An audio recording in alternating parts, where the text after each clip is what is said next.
Good morning students. Drilling का lecture का second part आज हम लोग देखेंगे। पहला पार्ट में हम लोग पढ़े थे कि ड्रिलिंग क्या होता है, what is drilling, why it is unique, वो यूनिक मशीनिंग प्रोसेस क्यों है। इसके बाद हमने देखा था कि ड्रिल बिट क्या होता है, ड्रिल बिट के डिफरेंट नोमेनक्लेचर या डिफरेंट पार्ट्स क्या क्या होते हैं और उन पार्ट्स का यूसेज क्या है, क्या यूज है और उसका शेप कैसा होता है, क्यों हम लोग वैसा बनाते हैं। इन बातों पे हम लोगों ने डिस्कशन किया था पहले पार्ट में। दूसरे पार्ट में हम लोग देखेंगे, आज हम लोग का फोकस जो है वो रहेगा कटिंग पैरामीटर्स पर कि ड्रिलिंग के दौरान कौन कौन से कटिंग पैरामीटर्स होते हैं, यानी कि ऐसे कौन कौन से फैक्टर्स होते हैं जो कि कटिंग के दौरान या ड्रिलिंग के दौरान बेसिकली इस केस में हमारे डिफरेंट प्रोसेसेस आउटपुट को, यानी कि मटेरियल रिमूवल को, क्वालिटी कैसा प्रोडक्ट का बन रहा है, टाइम कितना लग रहा है, इन चीजों को जो डिटरमाइन करते हैं ड्रिलिंग के दौरान, उनको आज हम लोग देखेंगे। पहले हम लोग देखते हैं कि कटिंग पैरामीटर्स कौन कौन से हैं। देखिए, द कटिंग पैरामीटर्स ड्रिलिंग के दौरान अगर हम लोग गौर करेंगे तो there are basically three important cutting parameters. पहला होता है कटिंग स्पीड, ठीक है, जो आज हम लोग डिस्कस कर रहे हैं अभी। सबसे पहले कटिंग स्पीड, ठीक है। दूसरा जो होता है वो होता है फीड और तीसरा होता है डेप्थ ऑफ कट, ठीक। ये तीन बहुत इंपॉर्टेंट कटिंग पैरामीटर्स हैं। एक एक करके आज हम लोग इन तीनों को देखते हैं, ठीक। देखिए, सबसे पहले अगर हम लोग बात करें तो सबसे पहले आप देखेंगे कि we have got a cutting speed. ये कटिंग स्पीड सबसे पहले हम लोग देखते हैं।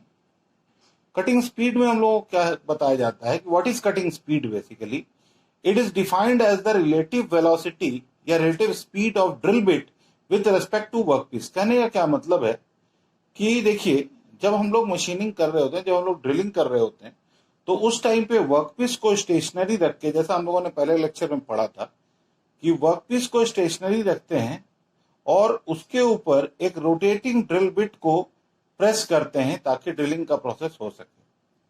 तो यहां पर एक वर्कपीस जो है हमारा वो स्टेशनरी है और दूसरा जो हमारा कटिंग स्पीड है, जो हमारा ड्रिल बिट है, वो रोटेटिंग है।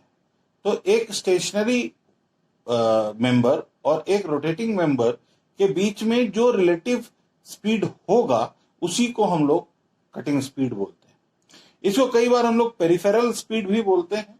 पेरिफेरल स्पीड इसलिए क्योंकि ये हमेशा ड्रिल के जो ड्रिल बिट हमारा होता है, सिलेंड्रिकल, जो आपको हमने दिखाया था सिलेंड्रिकल टूल है, उसके पेरिफेरी यानी कि उसके सरकमफ्रेंस पे इसको मेजर किया जाता है। दैट इज वाई हम लोग इसको पेरिफेरल स्पीड भी बोलते हैं। कटिंग स्पीड कैसे डिसाइड करते हैं किसी भी मटेरियल का, किसी भी प्रोसेस के लिए कि भाई इस ड्रिलिंग प्रोसेस के लिए कटिंग स्पीड कितनी होनी चाहिए। तो इसे कई सारे फैक्टर्स हैं जो डिसाइड करते हैं कि कटिंग स्पीड कैसे हम लोग फिक्स करें किसी भी प्रोसेस के लिए। सबसे पहला जो है वो है मटेरियल टू बी कट, यानी कि वर्कपीस का मटेरियल हमारा क्या है। इसके बाद दूसरा material of the tool, obviously जो ड्रिल बिट आपका बना हुआ है वो किस मटेरियल का बना हुआ है। Surface finish to be required, आप जो ड्रिलिंग के दौरान जो इंटरनल सिलेंड्रिकल सरफेस जो आप जनरेट कर रहे हैं, जो आप बना रहे हैं, उस सरफेस का फिनिश कैसा होना चाहिए। ये भी बहुत इंपॉर्टेंट पैरामीटर है कटिंग स्पीड के लिए, ठीक है।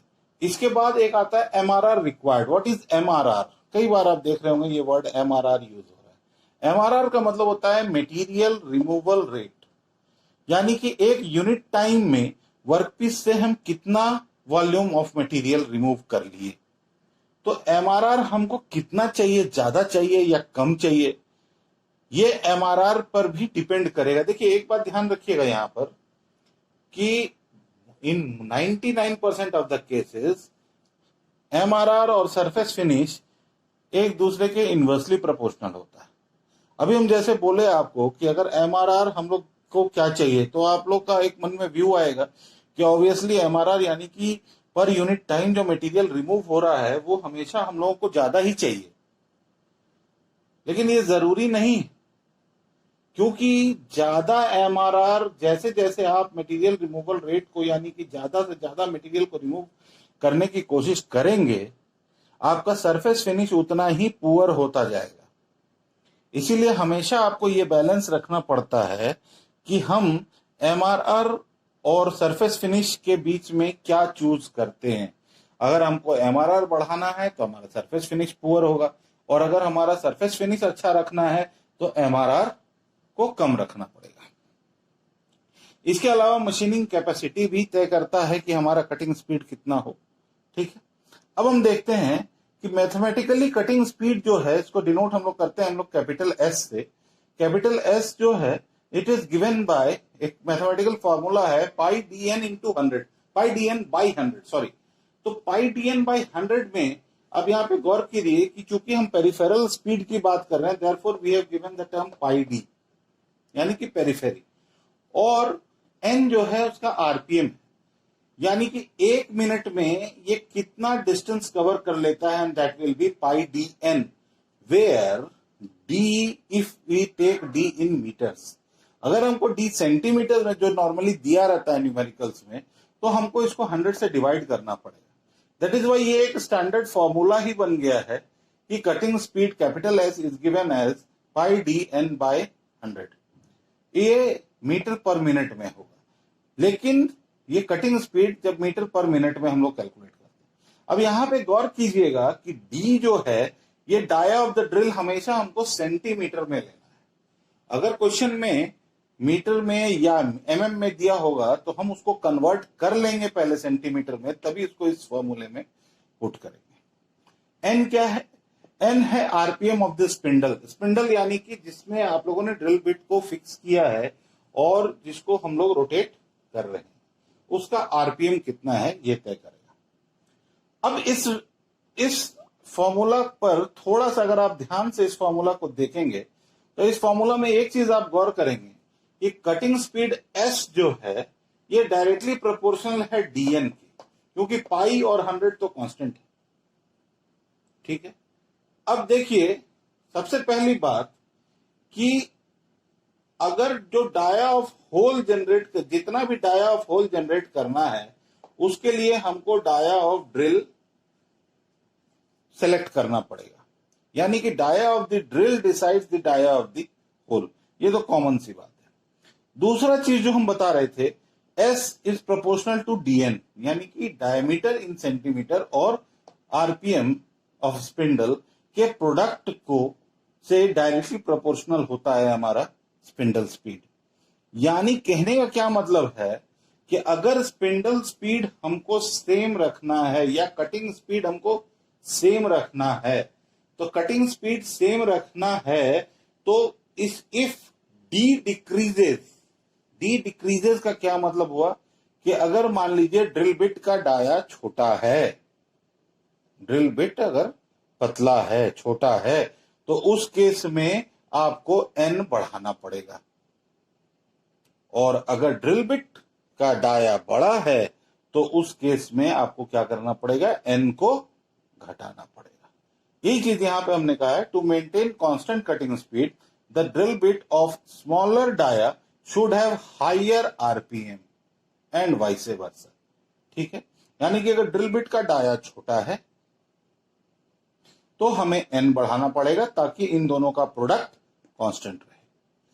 उसी तरह से अगर हम ड्रिल बिट के डाया को बढ़ा दें तो एन को घटाना पड़ेगा, यानी कि आरपीएम को घटाना पड़ेगा, ताकि इन दोनों का प्रोडक्ट अगेन हमको कांस्टेंट मिले। यहां तक समझ में आ रहा है? ठीक है,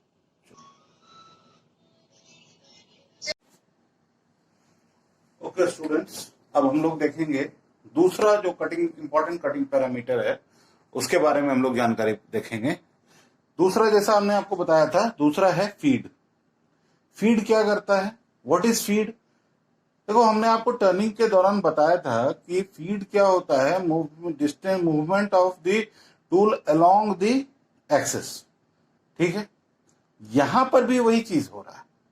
it is a distance a drill moves along its axis into the workpiece. लेकिन इसमें चूंकि ये इंटरनल मशीनिंग प्रोसेस है, इसीलिए इसमें जो ड्रिल बिट जो है वो वर्कपीस के अंदर जाएगा, ठीक है। ये अगर ड्रिल बिट का एक्सिस है तो ये नीचे की तरफ अगर वर्कपीस में जा रहा है तो इस मूवमेंट को हम लोग बोलेंगे क्या, फीड।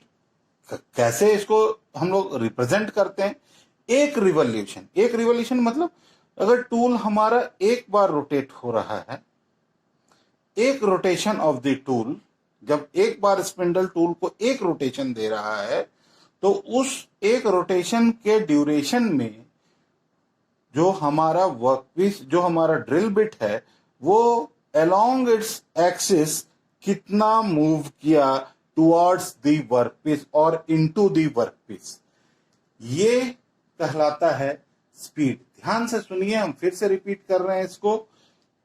फीड क्या होता है, जैसा हमने पढ़ा था इसमें टर्निंग में, it is the movement of the work tool along the axis of the workpiece. यहां पर भी वही चीज है, लेकिन थोड़ा सा समझने का तरीका अलग हो जाता है। यहां पे क्या है, drill distance, a drill moves along its axis. यहां पर भी अलोंग द एक्सिस मूवमेंट ही है, ठीक है। और चूंकि ये इंटरनल मशीनिंग प्रोसेस है, इसीलिए ये इनटू दी वर्कपीस की बात हो रही है। वहां पे हम लोग बाहर, वर्कपीस के बाहर सरफेस पे होता था, यहां पे क्या हो रहा है, इनटू दी वर्कपीस, ठीक है। एक बार रिवॉल्व करने के ड्यूरेशन में, मतलब स्पिंडल जब ड्रिल बिट को एक रोटेशन प्रोवाइड करता है, उस एक रोटेशन के ड्यूरेशन में जितना drill bit along the axis move करेगा उसी को हम लोग बोलेंगे फीड, ठीक है यहां तक। अच्छा, अब जाहिर सी बात है, पर रिवॉल्यूशन डिस्टेंस हम मेजर कर रहे हैं, इसीलिए इसका यूनिट क्या होना चाहिए, mm पर रिवॉल्यूशन। क्या क्या फैक्टर्स इंपॉर्टेंट होंगे हमारे लिए यहां पर हमारे फैक्टर्स जो हैं वो कॉमन चीजें हैं। कौन कौन से फैक्टर्स हैं जो फीड को तय करते हैं, मटेरियल ऑफ द वर्कपीस, जाहिर सी बात है, मटेरियल अगर हार्ड होगा तो हमारा फीड कम होना चाहिए, अदरवाइज हमारा टूल टूट जाएगा। Depth of drilling, this is very important. Depth of drilling भी बहुत इंपॉर्टेंट है फीड डिसाइड करने के लिए। अब आप समझने की कोशिश कीजिएगा कि अगर ड्रिल बिट वर्क पे डेप्थ में, मतलब एक होल जनरेट कर चुका है और वो होल में और ज्यादा गहराई में जा रहा है, तो ड्रिल बिट की ज्योमेट्री ऐसी होती है कि उसको सपोर्ट मिलेगा लैंड से अलाइनमेंट करने के लिए। तो यानी कि जब डेप्थ ज्यादा होता है, यानी कि ड्रिल बिट जब वर्कपीस के अंदर घुसा हुआ होता है, तो उस केस में उसको लैटरल सपोर्ट मिल जाता है इस तरह से, ये लैटरल सपोर्ट। तो इसकी वजह से क्या होता है कि आप चाहें तो वहां पर फीड इंक्रीज कर सकते हैं, बट अगर ये डेप्थ ज्यादा नहीं है, यानी कि वर्कपीस के अंदर अभी टूल अगर ज्यादा गया नहीं है, तो उस केस में क्या होगा, उस केस में हम ज्यादा फीड नहीं ले सकते हैं, क्योंकि it then buckling of the drill bit will start taking place, ठीक है। इसके बाद HP of the spindle motor भी तय करेगा, जाहिर सी बात है, कितने स्पीड, कितने कैपेसिटी का हमारा मोटर है जो कि स्पिंडल को रोटेट करने के लिए हम लोग यूज कर रहे हैं, वो भी तय करेगा। और एक सरफेस फिनिश, तो जाहिर सी बात है कि हमको कैसा सरफेस फिनिश चाहिए। अगर हम फीड कम रखेंगे तो सरफेस फिनिश हमको बेटर मिलेगा, अगर फीड हम लोग ज्यादा रखेंगे तो सरफेस फिनिश हम लोग को पुअर मिलेगा। इसलिए रफ ड्रिलिंग के लिए हम लोग फीड ज्यादा रखते हैं, जबकि फिनिश ड्रिलिंग के लिए, यानी कि जब हमको सरफेस फिनिश का इंपॉर्टेंस होता है हमारे लिए, तो उस केस में हम लोग फीड कम रखते हैं। अब आते हैं तीसरा जो है वो है depth of cut. Depth of cut में क्या होता है बाबू, ध्यान से देखो, तीसरा पैरामीटर है ये। इसमें अलोंग द एक्सिस जो हम लोग मेजर किए थे वो क्या था, फीड, और इसी के परपेंडिकुलर डायरेक्शन में, यानी कि इस प्लेन में अगर हम लोग मेजर करेंगे डिस्टेंस को, तो उसको हम लोग बोलेंगे डेप्थ ऑफ कट, ठीक है। डेप्थ ऑफ कट क्या होगा, mathematically it is very simple. Drill का डाया जो है उसका बाय 2, वही डेप्थ ऑफ कट, यानी कि radius of the drill bit, ऐसा आप बोल सकते हैं। अब फैक्टर्स कौन कौन से? बिल्कुल सारे वही फैक्टर्स जो रिस्पॉन्सिबल हैं इसके लिए, जो कि आप यहां पर नजर आ रहा है आपको। फीड के लिए जो जो फैक्टर्स हैं, डिसाइडिंग फैक्टर्स, वही फैक्टर डेप्थ ऑफ कट के लिए भी होगा। यहां तक ठीक है? तो हमने अभी देखा 3 पैरामीटर हैं इंपॉर्टेंट, कौन कौन सा? कटिंग स्पीड, फीड और डेप्थ ऑफ कट। अब इन तीनों के बेसिस पे एक छोटा सा न्यूमेरिकल देखते हैं। बहुत सिंपल न्यूमेरिकल आता है इसमें आपके एग्जाम्स में। अगर आप देखेंगे तो सबसे पहले क्वेश्चन हम एक बार क्वेश्चन पढ़ते हैं, क्या है? A hole of 20 mm dia is to be drilled through a mild steel plate 16 mm thick.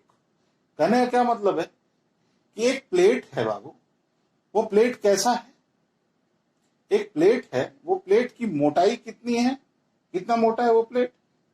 वो मोटा है 16 mm थी। और ड्रिल बिट जो है, ये ड्रिल बिट जो है, इसका डाया कितना है हमारा? 20 mm। ठीक है, मतलब एक होल बनाना है 20 mm का। अब ये पूछा ये जा रहा है कि अगर हम कटिंग स्पीड को 26 मीटर पर मिनट रखें तो कितने आरपीएम पर ड्रिल हमको स्पिंडल को रोटेट करना पड़ेगा। कहने का मतलब calculate the RPM of the spindle if cutting speed is 26 metre पर मिनट। क्वेश्चन को ध्यान से समझो, कुछ नहीं है इन क्वेश्चंस में, सिर्फ फॉर्मूला पुटिंग क्वेश्चंस होता है। क्या बोला गया है? बोला यह गया है कि एक 16 mm थिक हमारे पास प्लेट है, उस प्लेट में एक 20 mm डाया का होल बनाना है। ठीक है, उस होल को बनाने के लिए हमारे पास जो कटिंग स्पीड अवेलेबल है वो है 26 मीटर पर मिनट। तो हमको ये बताना है कि कितने आरपीएम से हम स्पिंडल को रोटेट करेंगे इस प्रोसेस को कंप्लीट करने के लिए। सिंपल है। देखो, हमने आपको एक कटिंग स्पीड के साथ एक फॉर्मूला बताया था, S is equal to pi D N by 100। लेकिन वहां पे ध्यान क्या रखना है बाबू, हम बार बार बोल रहे हैं इस चीज को, ध्यान ये रखना है हमको कि हमारा जो उस फॉर्मूले में डायमीटर है वो डायमीटर हमेशा सेंटीमीटर में है, और जो स्पीड हमको मिल रहा है वो स्पीड हमको हमेशा मीटर पर मिनट में मिल रहा है। ये दोनों यूनिट आपको ध्यान रखना है। अब यहां पे गिवन कंडीशंस को हम देखते हैं एक बार। डी दिया हुआ है, डी कितना है बताइए थोड़ा सा हमको। डी है 20 mm, यानी कि इसको हम, चूंकि हमारा फॉर्मूला सेंटीमीटर्स में काम कर रहा है, एमएम में नहीं कर रहा है, इसीलिए हम क्या करेंगे, इसको सेंटीमीटर में कन्वर्ट कर दिए। 20 mm इज इक्वल टू क्या होगा? 2 सेंटीमीटर। आरपीएम हमको मीटर पर मिनट में ही हमको कटिंग स्पीड दिया हुआ है, इसीलिए हमको उसको कन्वर्ट करने की जरूरत नहीं है। तो इसको क्या हो जाएगा? S is equal to 26 metre पर मिनट। कोई इश्यू है यहां पर? ठीक। हमारे पास फॉर्मूला क्या है? Cutting speed S is equal to pi D N by 100। Formula put किए, एन इसी को हम थोड़ा सा चेंज कर दिए, 100 को इधर ले गए और पाई डी को नीचे ले गए, तो क्या हो गया? N is equal to 100s by pi D. ठीक है, यहां तक ठीक। इसके आगे अब हम सिर्फ वैल्यूज पुट करेंगे, एस के बदले 26, पाई और डी के बदले 2 सेंटीमीटर। हमारा आंसर आ जाएगा 413.80 आरपीएम। कोई प्रॉब्लम है इसमें? देखो ध्यान से एक बार। ठीक है, अब आगे बढ़ते हैं हम लोग। ओके स्टूडेंट्स, आज जैसा आपको बताया था कि आज के लेक्चर में हम लोग तो 2 इंपॉर्टेंट टॉपिक्स को कवर करने वाले थे। पहला जो था वो आपको हम कटिंग पैरामीटर के बारे में आइडिया दिए। ठीक, इसके बाद जो इंपॉर्टेंट टॉपिक आज हम डिस्कस करने वाले थे वो है मशीनिंग टाइम एस्टिमेशन। इस केस में ड्रिलिंग टाइम एस्टिमेशन, क्योंकि ऑपरेशन ड्रिलिंग है तो ड्रिलिंग टाइम ऑपरेशन में एस्टिमेशन। अब यानी कि किसी भी होल को ड्रिल करने में हमें कितना समय लगने वाला है, इस चीज का एस्टिमेशन कैसे करेंगे हम लोग, इस चीज को पता, इस चीज का कैलकुलेशन हम लोग कैसे करेंगे, ये चीज हमें आज समझना है। तो इस चीज को समझने से पहले एक छोटा सा हम टॉपिक आपको बताना चाहेंगे। वो है कि जब भी हम लोग होल बनाते हैं, यानी कि जब भी हम लोग ड्रिलिंग ऑपरेशन करते हैं, तो बेसिकली दो तरह का ड्रिल हम लोग, दो तरह का होल बनाते हैं। एक होता है थ्रू होल और दूसरा होता है ब्लाइंड होल। कहने का क्या मतलब है, देखो बोलचाल की भाषा में अगर समझना हो तो उसको ऐसे समझो कि अगर किसी वर्क पीस के एक ओर से दूसरे ओर तक पूरा हम लोग अगर छेद कर दिए या ड्रिल बना करके होल बना दिए, तो उस केस में हम बोलेंगे उसको थ्रू होल, यानी कि ऐसा होल जो पूरे थिकनेस के, मतलब जिसकी की डेप्थ जो है वो thickness of the work piece से ज्यादा हो जाएगी। ठीक है, कहने का मतलब है जैसे देखो ये एक वर्क पीस है हमारा, इस वर्क पीस के अगर ऐसा हम कोई होल बनाए जो कि एक ओर से जाते हुए ड्रिल बिट दूसरे होल से निकल, दूसरे साइड से निकल जाए, तो वैसा केस में हम लोग बोलेंगे कि we have generated a through hole. जरूरी नहीं है कि थ्रू होल हमेशा परपेंडिकुलर टू द एक्सिस ही हो, perpendicular to the first surface ही हो, it can be a slanting through hole also. तो टेक्निकली इसको हम लोग कैसे बोलेंगे, टेक्निकल लैंग्वेज में बोलने का तरीका है कि ऐसा कोई होल जो कि विच पासेस थ्रू या that passes through the two faces of the work piece, यानी कि कोई एक ऐसा होल हम बनाए अगर वर्क पीस पे जो कि वर्क पीस के एटलीस्ट दो सरफेसेस के थ्रू पास कर जाता हो।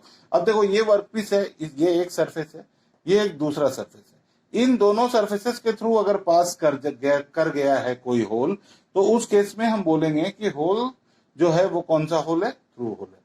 सेकंड केस में भी देख सकते हैं, एक सरफेस टॉप सरफेस है, एक सरफेस लेटरल या साइड सरफेस है, इन दोनों सरफेसेस के थ्रू अगर होल पास कर रहा है तो हम उसको बोलेंगे थ्रू होल।